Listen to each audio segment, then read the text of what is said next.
Varicose veins కి సరైన చికిత్స కోసం సంప్రదించండి ఎవిస్ హాస్పిటల్. నమస్తే రమగారు. నమస్తే జయ. రమగారు, నావెల్స్ చెప్పుకుంటూ ఉన్నాం కదా మనం. ఈరోజు ఏదైనా చెప్తారా? ఇవాళ ఒక స్పెషల్ నావెల్ చెప్పబోతున్నా. ఓ, ఏంటండి అంత స్పెషల్? మామూలుగానే అభిమాన రచయితలు, అభిమాన నటులు, అభిమాన గాయకులు, వాళ్ళని చూడడానికి జనాలు చాలా ఎక్సైట్మెంట్ ఫీల్ అయిపోతారు.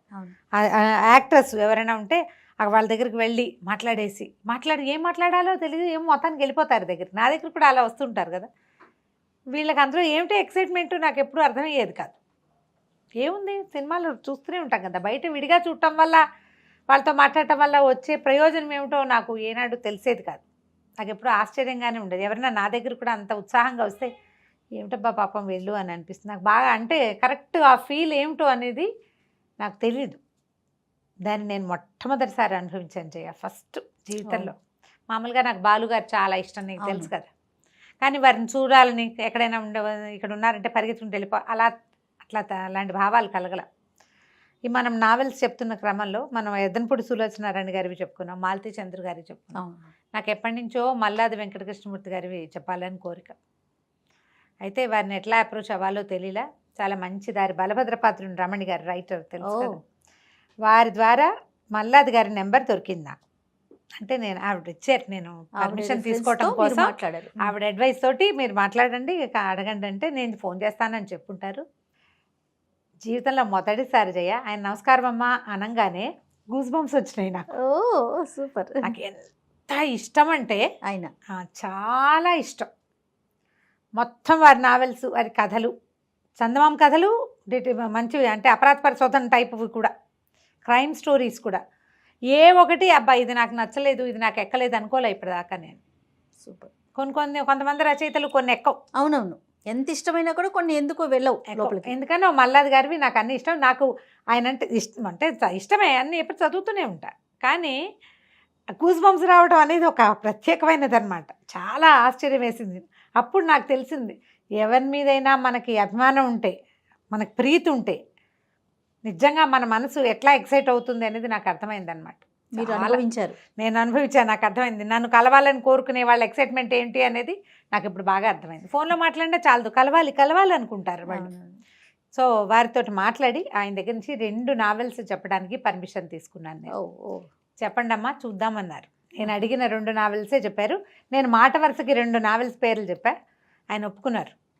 చెప్పండి, మీరు ఎలాగో సినాప్సిసే కదా, అంటే కథ చెప్తాం, చదవడం కాదు కదా. నాకు చదవటం మీద అంత ఆసక్తి లేదు, నాకు అంత ఓపిక ఉండదు, ఓపికే ఉండదు అంతసేపు నాకు. ఇక స్టోరీ చదువుతారు కదా చాలా మంది, రీడ్ అలౌడ్, నాకు అంత ఓపిక లేదు. నాకు నేనే చదివేసుకోవాలి, చెప్పాలన్నమాట. సరే, ఆ చెప్పడానికి పర్మిషన్ తీసుకున్నా. ఒకటి మందాకిని, రెండో పుస్తకం అందమైన జీవితం. ఓకే. ఈ 2 చాలా ఎక్సలెంట్గా ఉంటాయి. మల్లాది గారి స్పెషాలిటీ ఏంటంటే ఆయన చెప్పేవన్నీ విషయాలు చేయటానికి దాదాపుగా కుదిరేవి. తర్వాత ఆ శైలి ఎలా ఉంటుందంటే ఏదో మనం మాట్లాడుతున్నట్టుగానే అనిపిస్తుంది. చాలా సబ్జెక్టులు, ఎక్కువ సబ్జెక్ట్స్ ఇలాంటివి జరిగే ఉంటాయని మనల్ని నమ్మిస్తాయి. అవి కథల్లో చెప్తారు, అలా అనిపించదు. ఓకే.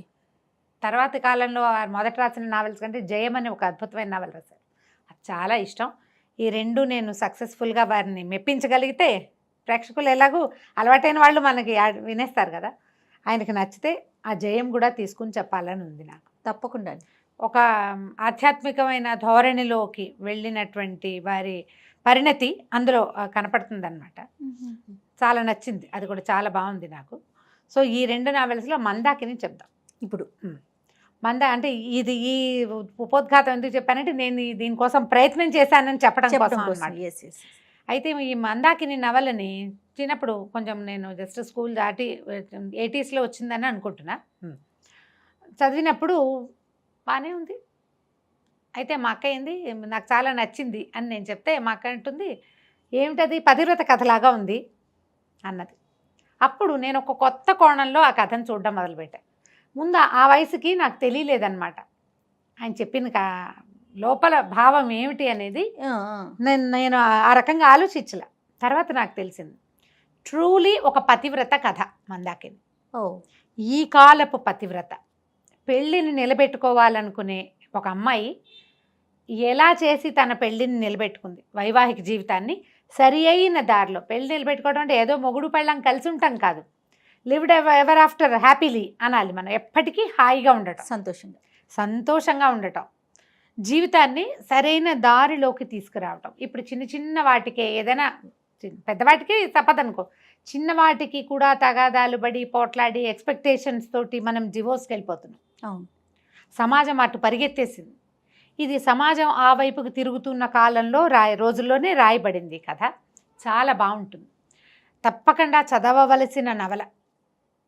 మీరు ఈ కాలం పిల్లలకి చదవండి అని ఏం చెప్తారు అని అడిగితే నేను చెప్పే మొదటి 10 కథల్లో ఒకటి తప్పకుండా మందాకిని. ఓ అంత బాగుంటుంది. ఒక అమ్మాయి, సాధారణ సింపుల్ అమ్మాయి, పిల్ల కొంచెం అందమైన అమ్మాయి అని కానీ మనకి చూపిస్తారు కథలో. ఓ భార్య భర్త బ్రాహ్మణ కుటుంబం, బహుశా ఆయన పురోహితులు, అంతే కదా. పురోహితులు అంటే బ్రాహ్మిన్స్కి ఒక 4 సంతానం, 3 ఆడపిల్లలు, 1 మగపిల్లాడు. అందులో పెద్ద అమ్మాయికి పెళ్ళవుతుంది. తర్వాత రెండో అమ్మాయికి సంబంధాలు చూస్తూ ఉంటారు. నేను కథ ఎలా నడుస్తుందో అలా చెప్పట్లేదు, ఈ మొత్తం మీద మీ జనానికి అర్థమయ్యేలాగా చెప్పేస్తాను అనమాట. అయితే ఈ పెద్ద అమ్మాయి వసంతలక్ష్మి, రెండో అమ్మాయి మందాకిని, మూడో అమ్మాయి వాసంతి, తర్వాత ఒక పిల్లాడు హేమాద్రి, స్కూల్కి వెళ్ళే పిల్లాడు. చిన్న ఆడపిల్లలిద్దరికీ కూడా డిగ్రీలేనే సంబంధాలు. పెద్ద అమ్మాయి రెండో అమ్మాయికి చూస్తున్నారు కానీ మ్యాచెస్ కుదరటలేదు. పెద్ద అమ్మాయి పెళ్ళి 4-5 సంవత్సరాలు అయ్యింది ఈ కథ నాటికి. ఓ 3 ఏళ్ల చంటిపిల్ల కూడా ఉంది. అయితే అమ్మ నాన్న సత్యనారాయణ వ్రతం చేసుకుంటుంటే పెద్ద అమ్మాయి ఇంటికి వస్తుంది, వసంతలక్ష్మి వస్తుంది, వసంత అంటారు. అప్పుడు సత్యనారాయణ వ్రతం చేసుకుంటారు. రెండో అమ్మాయికి పెళ్లి చూపులు కూడా జరుగుతాయి. చూపులు ఏం కుదిరినట్టుగా ఉండవు. ఈ పిల్ల ఇంటికి వెళ్తుంది, భర్త రాడు. సత్యనారాయణ వ్రతం చేసుకుంటుంటే అత్త మావ రావాలి కదా. అతను ఏంటంటే పచ్చి తాగుబోతు. 4 వ్యసనాలు ఉన్నాయి: సిగరెట్లు, మందు, నాటకాలు, పేకాట. ఇవి కాకుండా అప్పుడప్పుడు స్త్రీ వ్యసనం కూడా. అతని వల్ల ఈ అమ్మాయికి 1-2 సార్లు ఏవో జబ్బులు కూడా వస్తాయి పాపం. ఆ పూట డాక్టర్ దగ్గరికి వెళ్ళాలని చెప్తుంది తండ్రికి. చూస్తే తనకి ఏదో భర్త వల్ల వచ్చే జబ్బు కనపడుతుంది. అతనితో పోట్లాడుతుంది, నువ్వు ఎందుకు రాలేదు, మా అమ్మ నాన్న ఏమనుకుంటారంటే అతను కొడతాడు. అన్నం తింటున్న అన్నం కంచం విసిరేసిస్తాడు. దాన్ని తట్టుకోలేకపోతుంది. ఆ రాత్రి అమ్మాయి సూసైడ్ చేసుకుంటుంది. బాత్రూంలోకి వెళ్ళి కిరోసిన్ పోసుకుని అంటించేసుకుంటుంది. ఆలోచిస్తుంది కానీ ఇక ఎప్పటికీ ఇది సెట్ అయ్యేలాగా కనిపించట్లే. అతను మారడు. పిల్ల పుట్టింది, పిల్ల తండ్రి అయినా నువ్వు ఎందుకు మారలేదు, మారని నా ఇష్టం అంటాడు అతను. ఈ అమ్మాయికి ఏం చేయాలో తెలియదు. అతను మొండివాడు. అతన్ని మార్చే మార్గం ఏమిటి అనే ఆలోచన అమ్మాయి చేయలేదు. చాలామంది చేయలేకపోతారు. నాకు వచ్చిన కష్టమే నేను ఆలోచిస్తాను కదా జయ, ఎప్పుడు కూడా అదే జరుగుతుంది. సూసైడ్ చేసుకుంటుంది. కానీ ఉత్తరం ఒక చిన్న కాగితం రాసి పెడుతుంది ఒక పుస్తకంలో. నా భర్తకి ఉన్న తాగుడి వ్యసనాల వల్ల, అతను నన్ను పట్టించుకోవటం వల్లే నేను సూసైడ్ చేసుకున్నా, నా భర్తే కారణం అని రాస్తుంది. పుస్తకంలో పెడుతుంది. సూసైడ్ చేసుకుని ఈ అమ్మాయి కేకలు పెట్టేసరికల్లా అతను మెలకు వస్తుంది. ఎట్లాగో చుట్టుపక్కల వాళ్ళంతా కలిసి 60% కాలిపోయిన అమ్మాయిని హాస్పిటలైజ్ చేస్తారు. పాపం పోరాడి చనిపోతుంది. కానీ వీళ్ళు వస్తే మ్యాజిస్ట్రేట్ వచ్చి వాంగ్మూలం తీసుకున్నప్పుడు నా భర్త ఏం లేదు, నేనే స్టవ్ వెలిగిస్తుంటే అంటుకుని చనిపోయాను అని చెప్తుంది. భర్త అంటే ఇష్టమే అమ్మాయికి. పోయే ముందు తను సూసైడ్ చేసుకునే ముందు చూస్తే అమాయకంగా పడుకుని నిద్రపోతున్న భర్తను చూస్తుంటుంది అనమాట. మన మనసులో అతని మొహమే కదలాడుతుంది. నా మొగుడు వల్లే అని చెప్పదు. కక్ష సాధింపు లేదు అమ్మాయికి. అది రాక అతని వల్ల కాదు అని చెప్తుంది. ఈ లోపలే పోలీసులు అతన్ని అరెస్ట్ చేస్తారు, చితకొట్టేస్తారు. తర్వాత వదిలేస్తారు ఈ అమ్మాయి వాంగ్మూలం వల్ల. ఇంకేం చేస్తారు, పిల్లని తీసుకెళ్ళి చంటి పిల్లని ఇంట్లో పెట్టుకుంటారు అమ్మా నాన్న. ఈ అమ్మాయికి దహన క్రియలు అవి చేసేస్తారు. అతను తాగుతూ ఉంటాడు. ఏదో ఉద్యోగం ఉంటుంది అతనికి, ఆఫీసు ఉద్యోగం ఉంది. సరే కొద్ది రోజులు గడుస్తాయి. వీళ్ళకి ఇంకా 2 అమ్మాయిలు ఉన్నారు కదా. ఈ పిల్లకి ఏదో రెండో పిల్లకి పెళ్లి చూపులు చూస్తారు కానీ అవి ఏమీ కుదురుతున్నట్టు కనపడవు. కట్నాలు కావాలి. ఆ పెళ్ళికి ఇవ్వగలిగే 10-15 వేల రూపాయలు కూడా వీళ్ళ దగ్గర లేవు. పౌరోహిత్యం చేసుకునే కుటుంబం. ఒకళ్ళకి 2 ఆడపిల్లలు. ఈ కొన్ని రోజులు గడిచేసరికల్లా మూడో అమ్మాయికి ఆల్రెడీ సంబంధం కుదిరే ఉంటుంది. పక్కన ఎవరో రూమ్లో అద్దెకుండే ఒక అబ్బాయి, అతనికి మంచి ఉద్యోగం ఉంది, ఇంజనీరు. ఈ పిల్లని చేసుకుంటానన్నాడు. ఆ చిన్నపిల్ల కొంచెం కలర్ తక్కువగానే యాక్టివ్గా ఉంటుంది. ఈ అమ్మాయి రెండో అమ్మాయి మందాకిని కదా, చాలా ప్రశాంతంగా నిశ్శబ్దంగా, కొంచెం ఎక్కువ మాట్లాడకుండా, అన్నిటికీ హైరాన్ పడిపోకుండా స్థిమితంగా ఉండే రకపు అమ్మాయి అన్నమాట. మ్యాచెస్ కుదరటం లేదు ఇంకా. సరే ఏమవుతుంది, ఈ వాసంతి మూడో అమ్మాయి, ఈ అమ్మాయి ఫ్రెండ్ ఏమో అదే పెళ్లి చేసుకుందాం అనుకున్నవాడు యోగీంద్ర. కొద్ది రోజులు గడిచాక ఈ మందాకినికి ఏం తెలుస్తుంటే చెల్లెలు కన్సీవ్ అయిపోయింది అని, నెల తప్పిందని చెప్తుంది. ఈ పెద్ద అమ్మాయికి పెళ్లి కాకుండా చిన్న అమ్మాయినేమో అతను చేసుకొని అంటాడు. కానీ పెద్దవాళ్ళకి చెప్పరు, వీళ్ళు ముగ్గురే మాట్లాడుకుంటారు. ఈ ఆడపిల్లలు ఇద్దరు యోగీంద్ర మాట్లాడుకుంటారు. నా పెళ్లి కాకుండా మీ వాళ్ళు పెళ్లి చేసుకుంటారంటే వాళ్ళ అమ్మ వాళ్ళు ఒప్పుకోరు. పెద్ద పిల్లకి కాకుండా చిన్నపిల్లకి చేయటం ఏమిటంటారు. పోనీ పెళ్ళి అయిపోయింది అనుకో, ఏదైనా చేసి పెళ్లి చేస్తే ఎలాంటి పరిస్థితులు వస్తాయో. దాంతో ఈ అమ్మాయి ఏం చేస్తుందంటే వాళ్ళ బావని పెళ్లి చేసుకోవడానికి డిసైడ్ చేసుకుంటుంది. భార్య చనిపోయి తాగుబోతు తిరుగుబోతనం ఉన్న నాటకాలు రాయుడు ఒక పిల్లకి ఓ తండ్రి, పిల్ల తండ్రి సరే అతనికి ఫోన్ చేసి నేను పెళ్లి చేసుకుంటానని చెప్తాను. అతను వచ్చి ముహూర్తం పెట్టించండి అంటే తల్లిదండ్రి ఆశ్చర్యపోతారు. మనం కట్నాలు ఇవ్వలేకపోతున్నాం కాబట్టి పిల్ల ఇలాంటి నిర్ణయం తీసుకుంది అనుకుంటారు. వాళ్ళకి చెప్పదు ఈ పిల్ల కన్సీవ్ అయిన సంగతి. చెల్లెలకి తెలుసు తన కోసమే అక్క ఇట్లాంటి పని త్యాగం చేస్తుంది అని. చేస్తుంది. సరే ఇంకేమవుతుంది, మెల్లిగా చూసుకుని పెద్ద చిన్న పిల్లాడు కూడా ఇష్టపడ్డు, దుర్మార్గుడు వీడి వల్లే అక్కయ్య చచ్చిపోయిందను మరి సహజం కదా. చివరికి మొత్తానికి పెళ్లి చేసేసుకుంటారు. తండ్రి చేస్తాడు పెళ్లి, ముహూర్తం పెట్టించి పెళ్లి చేస్తాడు. ఈ పెళ్లి చేసుకున్న తర్వాత ఇక అమ్మాయి కాపురానికి వస్తుంది. ఆ అమ్మాయి ఇతన్ని ఎలా దారిలో పెట్టిద్ది అనేదే ఈ మందాకిని కథ. మెల్లిగా భర్తను పరిశీలించడం మొదలు పెడుతుంది. అతని అలవాట్లు, ఎందుకు ఇంత వ్యసనపరత్వం ఉంది, ఏమిటి ఇతనికి అసలు ఏం కావాలి, ఒక్కొక్క దాని మీద అలా వర్కౌట్ చేయటం మొదలు పెడుతుంది అనమాట. అమ్మాయి తెలివిగలదని చెప్పుకున్నాం మొదటి, నిదానస్తురాలు, తెమకదు తొందరగా. అయితే వెళ్ళేటప్పుడు ఈ మల్లాది గారి నావెల్స్లో నాకు చాలా ఇష్టమైనవి కొన్ని కొటేషన్స్ లాంటివి చాలా బాగా ఇస్తారు. నేను దాన్ని అప్పుడప్పుడు వాడుకుంటూ ఉంటాను కూడా. ఏదైనా సరే భర్తలు అరిచేతులు ఇసుక లాంటి వాళ్ళు. అరిచేతులు ఇసుక అట్లా పెట్టుకుంటే చక్కగా కుదురుగా ఉంటుంది. దాన్ని గట్టిగా బిగించాలని అనుకుంటే ఏమవుతుంది, వేళ్ళలో నుంచి జారిపోతుంది. ట్రై చేసి చూడండి ఎవరైనా, 100% నిజం. వీళ్ళని పదిలంగా ఉంచుకోవాలంటే గుప్పిడి ముయ్యకూడదు, పిడికిలు బిగించి హ్యాండిల్ చేద్దాం అనుకోకూడదు. అలాంటి కొన్ని వాక్యాలు కనిపిస్తాయి అన్నమాట. గిచ్చకూడదు, మానసికమైన పించింగ్ చేయకూడదు. ఎవరినైనా ఇప్పుడు పించ్ చేస్తే మనం వాళ్ళు నోరు వేసుకుని పడతారు, తిరుగుబాటు వస్తుంది కదా. పించ్ని అనుభవించి దాన్ని లోపలే ఉంచుకుని నిదానంగా ప్రతిక్రియ చేయాలి. గిల్లబడంగానే అబ్బా అని మనం వెనక్కి జరుగుతాం. గిల్లేరనుకో మనం ఏమవుతాం, ఒకసారి వెనక్కి జరుగుతాం, కదులుతాం పక్కకి. ఆ కదలటం సాధారణంగా వ్యక్తులకి తిట్లు పోట్లాట రూపంలో బయటకు వస్తుంది. తర్వాత అది తగాదా రూపంలో పెరుగుతుంది. ఆ తర్వాత భార్యాభర్తలకి పడనితనమే వస్తుంది. ఇలాంటి కొన్ని వాక్యాలని మనసులో పెట్టుకుంటుంది. వాళ్ళ అమ్మా నాన్న చెప్పింది. ఇతన్ని మెల్లిగా హ్యాండిల్ చేయటం మొదలు పెడుతుంది. వాళ్ళ ఇంట్లో ప్రతి ఆదివారం పేకాట ప్రహసనం జరుగుతుంది. అతను ప్రతిరోజు సాయంత్రము తాగొస్తాడు. తర్వాత నాటకాల మీద పిచ్చి బాగా, సిగరెట్లు అలా కంటిన్యూస్గా కాలుస్తాడు. ఎప్పుడైనా ఏదైనా ఊరు వెళ్ళినప్పుడు ఎవరితోటైనా ఆడవాళ్ళతో స్పెండ్ చేసే లక్షణం ఉంది. అది రెగ్యులర్గా కాదు కానీ ఉన్నది. సరే మాట్లాడుకుంటారు. మాట్లాడుకున్నాక అమ్మాయి ఏమంటుంది, నువ్వు ఇలా వాళ్ళతో వీళ్ళతో స్పెండ్ చేయొద్దని అడుగుతుంది. సరే ఒప్పుకుంటాడు. ఎక్కడికో వెళ్ళొస్తాడు, అక్కడ ఎవరితోటో స్పెండ్ చేస్తాడు. ఆ స్పెండ్ చేసిన జబ్బుని ఈ అమ్మాయికి అంటిస్తాడు. ఎప్పుడైతే తనకి జబ్బు అంటుకుందని అర్థమవుతుందో ఆ అమ్మాయి దానికి ప్రతిక్రియ చేస్తుంది. ఇంతలో ఏం చేస్తుందంటే ఏదో చిన్న కొద్ది రోజులు గడవంగానే ఒకరోజు అతను బాగా తాగేసి ఇంటికి వచ్చి మర్నాడు కూర్చున్నాక ఆ కాగితం తీసుకొచ్చేస్తుంది. వాళ్ళ అక్క ఒక ఉత్తరం రాస్తుంది కదా, మరణ వాంగ్మూలం లాంటిది, ఏమనాలి, డెత్ నోట్ అనాలి కదా. ఆ కాగితం చూపిస్తుంది. అతనికి హడిలిపోతాడు. నువ్వు ఇది ఎందుకు పోలీసులకి ఇవ్వలేదు అంటాడు. ఏమో నాకు శిక్ష పడేది వస్తుందని మీరు చూసుకునేవాళ్ళు కదా, నువ్వు ఎందుకు ఇవ్వలేదు అని అడిగితే, వస్తు గురించే దాని తల్లి ఎలాగూ లేదు, తండ్రి కూడా లేకుండా పోతాడని దాచిపెట్టానంటూ చాలా సంతోషిస్తాడు. అమ్మాయి ఆ ఉత్తరం కాగితం కనుక ఇస్తే ఏముంది, శాశ్వతంగా ఎంత కష్టమైందో తెలుసా, కొట్టారు నన్ను, వాళ్ళకి అవకాశం ఉంటే నన్ను చంపేసేవాళ్ళు అక్కడ అంటాడు. చంపకుండా పోలీస్ స్టేషన్ నుంచి బయటపడ్డాడు. ఉత్తరం చింపేస్తాడు. ఇంత సహాయం చేసినందుకు నువ్వు ఏమడిగితే అది చేస్తానంటాడు. సరే అమ్మాయి ఏమంటుంది, రోజు నాతోటి చదరంగం ఆడండి, ప్రతిరోజు సాయంత్రం ఆడాలి, 1 సంవత్సరం పాటు నాతోటే ఆడాలి. అతను నవ్వచ్చు, చీరో నాగో అడగాలి కదా నువ్వు గిఫ్ట్గా అంటే, నాకు అవన్నీ వద్దు, నాకు ఇదే కావాలంటూ. మర్నాడు అతను ఆఫీస్ నుంచి రాగానే ఒక చిన్న కిరసనాయిల డబ్బా ఒకటి వేసి మధ్యలో దాని మీద చదరంగం మన దగ్గర బోర్డు లేదంటాడు, నా దగ్గర ఉంది, నాకు వచ్చంటు. కూర్చోబెట్టి ఆర్ట్ నేర్పించడం మొదలుపెట్టింది. అతనికి అతని తత్వం ఏదైనా ఒక కొత్త విషయం, కొంచెం సాల్వ్ చేయలేని విషయం, కొంచెం డిఫరెంట్గా ఉండేవి అవి వినడం ఆసక్తి అతనికి. ఆ పట్టుకుంటుంది అనమాట ఆ పాయింట్. చదరంగా నేర్పిస్తుంది. మామూలుగా అరగంటలో అసలు 5 నిమిషాలు కూడా ఇంట్లో ఉండని వాడు 1 గంట కూర్చుంటాడు. నేర్చుకోవాలి. చదరంగంలో ఎన్ని ఉంటాయి? ఇన్ని గళ్ళు, ఈ 64 గళ్ళు. దీనికి ప్రాతిపదికగా ముందు మనకి వడ్ల గింజల పుస్తకం చదివినట్టు చూపిస్తారు. వడ్ల గింజల కథ చాలా కాలం క్రితం మనం చెప్పుకున్నాం, నీకు గుర్తుందో లేదో.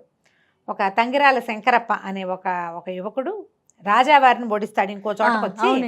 ఆ వడ్ల గళ్ళు అంటే ఈ చదరంగం గళ్ళలో మొదటి గళ్ళలో ఒక వడ్ల గింజ, రెండో దాంట్లో 2 గింజలు, దానికి డబల్ పెట్టమంటే మొత్తం వాళ్ళ పరగణాల్లో పండే పంటలు ఏవి కూడా దానికి సాటిరావు. అవును, అతను ఓడిస్తాడు. ఆ కథని అమ్మాయికి చాలా ఇష్టం.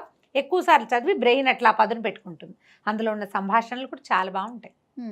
అక్కడి నుంచి మెల్లిగా అతనికి ఆట అలవాటు అవుతుంది. ఈ ఆడేటప్పుడు స్నానం చేసి రండి అని స్నానం బలవంతం చేస్తుంది. ఓ వారం పోయాక స్నానం అలవాటు అయిపోతుంది. స్నానం అలవాటైతే మానలేరు అస్సలు, క్లీన్గా ఉండటం. మెల్లిగా ఇతనికి చదరంగం అలవాటు అవుతుంది. పేకాట కంటే చదరంగం చాలా తెలివైన ఆట. పేకాట ఏముంది, లక్ కదా. పేకాటలో తెలివి పర్సెంట్ 2%, మిగిలిన 98% లక్కే. చదరంగం పూర్తిగా తెలివే, లక్ ఫ్యాక్టర్ లేదు అందులో అసలు. ఇది ఛాలెంజింగ్గా ఉన్న ఈ ఆట అతనికి అలవాటు అవుతుంది. సరే, తర్వాత అమ్మాయికి వ్యాధి ఏదో ఏర్పడుతుంది. దాంతో ఏం చేస్తుంది, తండ్రితో కలిసి వెళ్ళి అక్కడికి వెళ్ళి డాక్టర్ దగ్గరికి వెళ్ళి సెట్ చేసుకుని మౌని అడుగుతుంది అనమాట. నువ్వు చేయనన్నావు, స్త్రీ వ్యసనం మానేస్తానన్నావు, కానీ నువ్వు ఇది చేసావు అని అడుగుతుంది. కానీ అతనేదో కొట్టుపారేసినట్టుగా మాట్లాడతాడు. కానీ అతనికి కూడా చిన్న ప్రాబ్లం కనపడుతుంది. డాక్టర్ దగ్గరికి వెళ్ళేసరికి ఆ డాక్టర్ ఇది చాలా పెద్ద జబ్బని నమ్మిస్తాడు. పదే యూరిన్ కల్చర్కి ఇవ్వాల్సి విసిగిపోతాడు, భయపడిపోతాడు. ఇది చాలా పెద్ద జబ్బు, కుష్టు వ్యాధి వస్తుందన్న ఇది కలిగిస్తాడు డాక్టర్. ఈ అమ్మాయి ఏర్పాటు చేసుకుంటుంది. దాంతో మెల్లిగా స్త్రీ వ్యసనం పోతుంది అతనిలోంచి. ఈ తాగుడు, పేకాట ఎలాగో ఈ చదరంగం వల్ల పేకాట తగ్గిపోయింది. ఫ్రెండ్స్, అతనికి ఏం కావాలంటే గుర్తింపు కావాలి. నన్ను అందరూ దుర్మార్గుడు అనుకుంటారు. నా డబ్బులతో నేను తాగి, నా డబ్బులతో నేను పేకాడుకుంటే ఎవరికైనా నేను చేసేది ఏముంది, వసంత కూడా ఇలాగే అనేది అంటాడు. అయితే అతనికి గుర్తింపు పొందాలి, కొంచెం ఫ్రెండ్స్ గ్రూప్ కావాలి, ఆ కోరికలు ఉన్నాయి. ఆ ఒక్కొక్క కోరికని సాటిస్ఫై చేస్తూ ఐడియాస్, కొత్త ఆలోచనలతోటి అతన్ని ఒక్కొక్క అలవాటుని అట్లా ష్రెడ్ చేసుకుంటూ వస్తుంది. నాటకాలు వేస్తారు, ఒక నాటకం జరుగుతుంది, వెళ్తారు వీళ్ళు. అంత గొప్పగా ఏమీ లేదనిపిస్తుంది. ఏమంటుంది, మీరే రాయొచ్చు కదా అంటుంది. నాటకం రాయడం మొదలు పెడతాడు. అలవాటుగా చేసేవాళ్ళు, చదివే అలవాటు ఉన్న వాళ్ళు రాయగలుగుతారు కదా. ఒక స్కిట్ లాంటిది రాస్తారు. ఇప్పుడు రాసేవాళ్ళంతా, వీళ్ళు స్కిట్స్ తయారు చేసే వాళ్ళంతా అంతే కదా. అది కూడా మన దైనందిన జీవితంలో ఉండే సిచ్యువేషన్స్ని తీసుకుని దాని మీద స్కిట్, నాటకాలు సక్సెస్ అవ్వటం మొదలు పెడతాయి. అమ్మాయి హెల్ప్ తోటే. ఆ అమ్మాయి కూడా మంచి సాహిత్యాభిలాష ఉంది, బాగా చదువుతుంది. అతనికి ఒక్కొక్క పుస్తకం చదివించడం మొదలు పెడుతుంది. ఈ వడ్ల గింజలు అవన్నీ, నావెల్స్ అన్నీ చదువుతాడు అతను. ఎప్పుడు పుస్తక పఠనం వ్యక్తుల్లో ఉన్న తెలివితేటల్ని బయటికి తీస్తుంది. కొత్త ఆలోచనలు వస్తాయి కదా. ఒకటి చొప్పున మెల్లిగా అతని జీవితంలో ఎలాంటి మార్పులు వస్తాయో అదంతా ఈ కథలో మనకి కనపడుతుంది. ఇది ఒకే రోజున సినిమాటిక్గా ఒక వాక్యం చెప్పంగానే రెండో రోజు మార్పు ఏం కనపడదు. ఓ 2-3 రోజులు మారినట్టుండి మూడో రోజు మళ్ళీ వ్యసనానికి టెంప్ట్ అయిపోతారు మనుషులు కదా, సహజమే కదా. కానీ అలా హ్యాబిట్స్ తగ్గుతుంది. బయట తాగద్దు. అతనికి ఏంటంటే ఎక్కువ తాగేస్తే బూతులు వాగే అలవాటు, అతి వాగుడు. ఎక్కడో వెళ్తాడు, అక్కడ బాగా తాగేస్తాడు. వచ్చేటప్పుడు కార్లు వస్తే ఆ డ్రైవర్ అంటాడు, అసలు ఎక్కడైనా పారేసి రావాలమ్మా, ఇవన్నీ వెనకాల చిన్నపిల్లలు ఉన్నారని కూడా లేదు, ఎంత బూతులో ఎట్లా భరిస్తున్నావమ్మా అని తిట్టిపోస్తాడు. అతనికి ఒక 10 రూపాయలు ఇస్తే, వదిలేమ్మా రేపు మీ ఆయనకు ఒక క్వార్టర్ వస్తుందని మళ్ళీ ఆ 10 రూపాయలు వెనక్కి. అంత అసహించుకుంటాడు కార్ డ్రైవర్. దాంతో ఈ అమ్మాయి ఏం చేస్తుంది, అంతకుముందు ఒక టేప్ రికార్డర్ కొనుక్కుంటారు వాళ్ళు. అయితే ఇతను మధ్యలో మెలకు వచ్చి తిడతాడు, పిల్లని మొత్తం రికార్డ్ చేసి పెడుతుంది. మర్నాడు పొద్దున ఆయన తిట్టిన బూతులన్నీ అతనికే వినిపిస్తుంది. చాలా సిగ్గుపడతాడు. మామూలుగా ఉన్నప్పుడు వేరు, స్పృహలో లేనప్పుడు ఎలా పడితే అలా బిహేవ్ చేస్తారు. తాగుడు, నేను ఇలా తిడతానా అన్నాడు, నువ్వు ఇలాగే తిడతావు. మళ్ళీ ఓ వారం పోయాక మళ్ళీ రికార్డ్ చేస్తుంది. సిగ్గుపడతాడు, ఆపేసే అంటాడు. ఆపదు, వివిధ భారతి వినిపించినట్టు వినిపిస్తుంది అనమాట మొత్తం. మరి మారాలంటే తగ్గించుకోవాలి. ఇంత అతిగా తాకూడదు. అతిగా తాకుండా మొదలు పెడితే మానలేడు. మొదలు మానటం అసలు వల్ల కాదు. ఫ్రెండ్స్ ఉంటారు, బాగుండదు అనుకుంటాడు. చాలామంది మనకి వ్యక్తుల్లో ఉండే గుణాలు పుస్తకంలో భలే కనపడతాయి. చాలామందికి మానేశాను అని చెప్పడం జరిగింది. ఏంటి మీ ఆవిడ కోసం మానేసావా, మీ ఆవిడ ముందు ఆగలేవా, ఇలాంటివి మాట్లాడతారు ఫ్రెండ్స్. అవును. 2 పెగ్గులతోటి నేను ఇంతే తాగుతాను అని చెప్పి ఉండగలిగే వాళ్ళు రేర్గా కనపడతారు. నాకు తాగుడు అలవాట్లేదు అని అనేవాళ్ళు కూడా కొంచెంతో మొదలుపెట్టి ఫుల్గా అవుతారు. పార్టీకి పిలిచినప్పుడు తాగకపోతే ఎక్కిరిస్తారు. మీ ఆవిడ ఒప్పుకోదా, మీ ఆవిడ ఒప్పుకోదా, మీ ఆవిడని హ్యాండిల్ చేయలేవా, ఇలాంటివి అవమానకరంగా ఫీల్ అయ్యి మొదలు పెడతారు. ఇంకా అలవాటైపోతారు. భయమా అంటారు. లవ్ అఫైర్స్లో కూడా మనం అలాంటి అమ్మాయిని వదిలేస్తే నేనైతేనా దాన్ని చంపేసేవాడిని అలాంటివి చెప్తారు. అవునవును. చంపేశాక జీవితం ఏమిటో ఎవరికీ తెలియదు, కానీ ఇవి చెప్తారు అంటారు కదా ఫ్రెండ్ సర్కిల్లో. అందుకని అతనికి అలాంటి ధోరణి ఉంటుంది. ఈ అమ్మాయి ఏం చేస్తుంటే, సరే వారంలో కొద్ది రోజులు బయట తాగు, మిగిలిన రోజులు ఇంట్లోనే తాగుదు. కానీ ఇంట్లోనే తాగినప్పుడు ఒకసారి పిల్లకు కూడా తాగిస్తారు, కొంత బ్రాందీ ఏదో తాగిస్తారు. దాంతో ఇంటికి తెప్పించడం ఇష్టం లేదు. తర్వాత ఏం చెప్తుందంటే, నీ ఫ్రెండ్ ఎవరో మీరు ఇంట్లో తాగినప్పుడు వసంతతోటి ఆడుగా బిహేవ్ చేశాడు, ఇంట్లో మాత్రం కుదరదు, నీ ఫ్రెండ్స్ని తేవద్దు, నువ్వు తాగు. అక్కడి నుంచి అతను తెచ్చిపెడితే ఈ అమ్మాయి ఏంటంటే ఆ పిల్లకి కూడా శ్రద్ధ అనమాట. అతని దగ్గర ఏమేం బ్రాండ్స్ ఉన్నాయి, అతను ఏమేం తాగుతాడు, దేనివల్ల ఏదవుతుంది, ఏది ఖరీదు, ఏది ఎక్కువ కిక్కిస్తుంది, అవన్నీ తెలుసుకుని జాగ్రత్తగా అతను తాగడానికి తీసుకుని బాటిల్ నుంచి కొంచెం తీసి పారబోసి నీళ్ళు పోసి పెట్టేయటం. ఇలా చేసి తాగుడిని కూడా మెల్లిగా తగ్గించుకొస్తుంది. అక్కడి నుంచి అతనికి ఎక్సైట్మెంట్ ఎక్కువ, అంటే కొంచెం కొత్తవి తెలుసుకోవటం మీద ఆసక్తి ఉంటుంది కదా. చిన్న చిన్న ఉత్తరాలు రాసి పెట్టడం, ప్రేమగా రాయటం, కృష్ణశాస్త్రి గారి కవితలు రాయటం, ఒక ఎక్సైట్మెంట్. సడన్గా బాక్స్ తీసేసరికి అందులో అన్నం బదులు దేవులపల్లి కృష్ణశాస్త్రి గారితో చిన్న కవిత్వం, నువ్వంటే నాకు ఎంతో ఇష్టం అని చెప్పడం. ఇవన్నీ ఏంటంటే ప్రేమను పెంచేసు. ఇవి ఇవాళ కుదురుతుందో లేదో నేను చెప్పలేను జయ దాన్ని. మన వాళ్ళు మెసేజ్లే సంసారాలు చేసేస్తున్నారు ఫోన్లలో కదా ఇప్పుడు నేను చెప్పలేను. కానీ మనుషులని అసలు నువ్వు ఇలా ఎందుకు చేస్తావు అని అడగాలన్న ఆలోచన కూడా రావట్లా, పోట్లాటే వస్తుంది మనకి. వీళ్ళ బిహేవియర్కి బేసిక్ థింగ్ ఏమిటిది, ఎక్కడి నుంచి ఇది వచ్చింది, అసలు వీళ్ళకి ఏం కావాలి, అది ఆ అమ్మాయి తెలుసుకుంటుంది. అతనికి క్రమంగా నాటకాలు 5-6 బాగా సక్సెస్ అవుతాయి, డబ్బు వస్తుంది, పిల్లకేవో గాజులు అవి చేయిస్తాడు, ఇంట్లోకేవో వస్తువులు కొంటాడు. అమ్మా నాన్న ఆశ్చర్యపోతూ ఉంటారు, ఏమిటి ఇతనిలో ఇలా మార్పు వచ్చింది. చెల్లెలు దీన్ని గమనిస్తుంది బాగా, ఇతను ఎట్లా చేంజ్ అవుతున్నాడు అని. ఎక్కడికైనా తీసుకెళ్ళటం, అవుటింగ్, అసలు ఒక్కసారి వెళ్ళిన అవుటింగ్ ఎంత ఎక్సైట్మెంట్ని ఇస్తుందో తండ్రికి కూతురికి.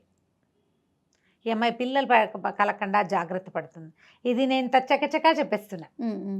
నిదానంగా సీక్వెన్స్ వైజ్గా స్లోగా చదివితే మీరు ఎంత ఎంజాయ్ చేస్తామో ఆ కథని. మనం కాసేపటికి మనం మందాకిని అయిపోతే బాగుండు అనిపిస్తుంది నిజంగా.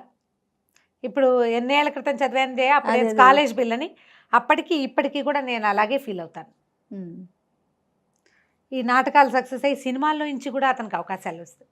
మా కథ రాయమంటే ఏమో చెప్పుకోవద్దు, ఇప్పుడు నువ్వు మద్రాసు వెళ్ళిపోవద్దు, వెళ్తే నువ్వు టెంప్టేషన్, నీకు ఇంకా పూర్తిగా నీకు అలవాట్లు పోలేదు, పోయాక వెళ్దు కానీ ఒప్పుకుంటాడు. తన జీవితంలో వచ్చిన మార్పు, తన సక్సెస్కి కారణం భార్యేనని బాగా ఒప్పేసుకుంటాడనమాట. చాలామందికి ఇదొక ప్రాబ్లం కూడా ఉంటుంది, నీ వల్ల నేను మారాను అలాంటివి చెప్పరు, ఒప్పుకోలేకపోతారు.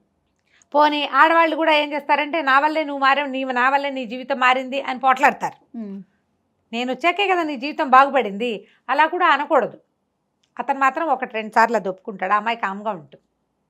వసంత ఇలా తెలివిగా లేదు అని అనిపిస్తుంది. చూస్తూ ఉండగానే సంవత్సరంన్నర 2 ఏళ్ళు అట్లా గడిచిపోతాయి. ఇలాగే అసలు అతను ఆ సంవత్సరంలో మధ్యలో వాసంత వస్తుంది వీళ్ళ ఇంటికి ఒకరోజు.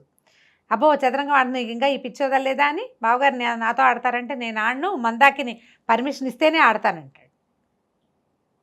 అతనికి దాని మీద మాట మీద నిలబడే లక్షణం కొంత ఉంటుంది. అప్పుడప్పుడు దారతాడు కానీ ఎక్కువ భాగం ఉంటాడు. ఆ అమ్మాయి మాత్రం అతని ఈ ఆటని మాత్రం మాననివ్వదు. బ్రెయిన్ వాడడం మొదలు పెడితే ఎక్కువగా వాడతాం మనం. ఒక 2 సంవత్సరాలు గడిచిపోయిన తర్వాత ఇతనికి సినిమాల్లో అవకాశాలు వస్తాయి, తాగుడు బాగా తగ్గిపోతుంది, సిగరెట్లు బాగా తగ్గిపోతాయి, పేకాట అసలు లేనే లేదు, స్త్రీ వ్యసనం పూర్తిగా పోయింది. ఎందుకంటే లెప్రసీ వస్తుందన్న భయం వచ్చేసింది. మధ్యలో ఒకసారి మొదటి పరిచయం అయిన అమ్మాయి ఈ 2 ఏళ్ళకి తర్వాత ఒకసారి కలుస్తారు, వాళ్ళు వెళ్తాడు టెంప్ట్ అయ్యి వెళ్తే అప్పుడు కాసేపు ఒక 5 నిమిషాలు మాట్లాడుకునేసరికల్లా వైజాగ్ వెళ్ళాను అని చెప్పాల్సి వస్తుంది. వైజాగ్ అనగానే అతనికి ఇది గుర్తొచ్చేస్తుంది. అమ్మో నాకు కుష్టి వస్తే అని వెనక్కి వచ్చేస్తాడు, ఇక వెళ్ళడనమాట. చాలా తగ్గిపోతుంది. క్రమంగా వీళ్ళు పూర్తి నార్మల్ లైఫ్లోకి, ఎప్పుడైనా సరే లైఫ్లో ఎక్సైట్మెంట్ తగ్గిందని అనిపించంగానే మళ్ళీ ఒక కొత్త ఎత్తు ఎత్తటం. ఆ అమ్మాయి ఇంటిమసీలో కూడా అతనితో ఎక్కువ ఇంటిమేట్గా ఉండడానికి కూడా ట్రై చేస్తుంది. వాళ్ళు మన పద్ధతి మార్చుకోవాలి. మనకి జీవితం కావాలంటే నేను ఇలాగే ఉంటాను, దిస్ ఈజ్ మీ అనకూడదు, ఐ కెన్ డూ ఎనీథింగ్ అనాలన్నమాట. కొత్త కొత్త ఐడియాలు ఎప్పటికప్పుడు, ఎక్కడికైనా తీసుకెళ్ళటము, ఎవరింటికైనా వెళ్ళటము, ఎవరితోటైనా కలిసి ఎక్కడికైనా వెళ్ళిపోవటము, ఏదైనా కొత్తది నేర్చుకోవటము, కొత్తవి చదవటము, వీటితో మొత్తానికి లైఫ్ని బాగా మార్చుకుని చూపిస్తుంది. పాత జీవితపు ఛాయలు పూర్తిగా పోవటం ఎవరి జీవితంలోనూ కుదరదు. ఎంతో కొంత ఉంటాయి. అవి ప్రజెంట్ జీవితాన్ని అస్సలు ఇబ్బంది పెట్టకుండా ఉంచుకుంటే లైఫ్ తాపీగా వెళ్ళిపోతుంది. 2 ఏళ్ళ తర్వాత ఈ అమ్మాయి పిల్స్ వాడడం మానేస్తుంది. ప్రెగ్నెన్సీ వచ్చిందని చెప్తుంది భర్తకి. వసంతలక్ష్మితో కలిసి సత్యనారాయణ వ్రతం వాళ్ళ అమ్మా నాన్న వ్రతం చేసుకోవడంతో మొదలైన కథ ఈ అమ్మాయి నేను ప్రెగ్నెంట్ని అని చెప్పడంతో ముగుస్తుంది. పూర్తి ఒక 2-2.5 సంవత్సరాల కథ అన్నమాట. ఈ 2.5 ఏళ్లలో ఓ అమ్మాయి ఎట్లా పెళ్లి కావాల్సిన పిల్ల, ఇలాగ ఒక రెండో పెళ్లివాడు, దుర్వ్యసనాలు ఉన్నవాడు, బిడ్డ తండ్రి, పైగా ప్రధానమైనది తమ అక్కయ్య చావుకి కారణమైన వాడు, అతన్ని పెళ్లి చేసుకుని చెల్లెల కోసం చేసుకుని తండ్రి వాళ్ళకి తెలిసిపోతుంది. అమ్మాయికి 3-4 నెలలు వచ్చాక ఈ భానుమూర్తికి కూడా తెలుస్తుంది. బావ అమ్మాయి భర్తకి భానుమూర్తి అతని పేరు, అతనికి కూడా తెలుస్తుంది. మరదలు వాళ్ళు వచ్చినప్పుడు మీ చెల్లెలు ప్రెగ్నెంట్ లాగా ఉందని అడుగుతాడు. ఎన్నో నెలలు అంటే 4వ నెలలో 5వ నెలలో చెప్తుంది. పెళ్ళై 2 నెలలకి 4వ నెల ప్రెగ్నెన్సీ ఏమిటి? అప్పుడు అతనికి స్ట్రైక్ అవుతుంది. దీనికోసమే ఈ అమ్మాయి నన్ను పెళ్లి చేసుకుంది అన్ని గొప్ప లక్షణం కదా అది. మరి అట్లా మెల్లిగా చేంజ్ వస్తుంది. చెల్లెలకు ఒక కూతురు పుడుతుంది. ఆ తర్వాత 2 ఏళ్లకి ఈ అమ్మాయి కూడా ప్రెగ్నెంట్ అవుతుంది. కథ చాలా బాగుంటుంది. ఖచ్చితంగా కొనుక్కొని చదవవలసిన నవల. పుస్తకం ఇంట్లో పెట్టుకుంటే కనుక మనకి ఎప్పుడైనా మనసు బాగున్నప్పుడు అండర్లైన్ చేసి పెట్టుకొని కొన్ని వాక్యాలు మళ్ళీ వాటిని చదివితే మనకు కొత్త ఐడియాలు వస్తాయి. ఇందులో బోల్డని చిట్కాలు ఈ పుస్తకంలో. దాక్షాయణి అని ఒక క్యారెక్టర్ వస్తుంది, భానుమూర్తి వాళ్ళ అమ్మ. ఆవిడ వచ్చి పాలు పొంగిపోకుండా ఉండాలంటే ఏం చేయాలి, గుండు సూదుల కింద పడితే ఏం చేయాలి, అలా చిన్న చిట్కాలు చెప్పిస్తారు. చిట్కాలు తర్వాత ఏమో జీవిత సత్యాలు, గేమ్స్, చిన్న పొన్న గేమ్స్, అలాంటివన్నీ కనిపిస్తాయి.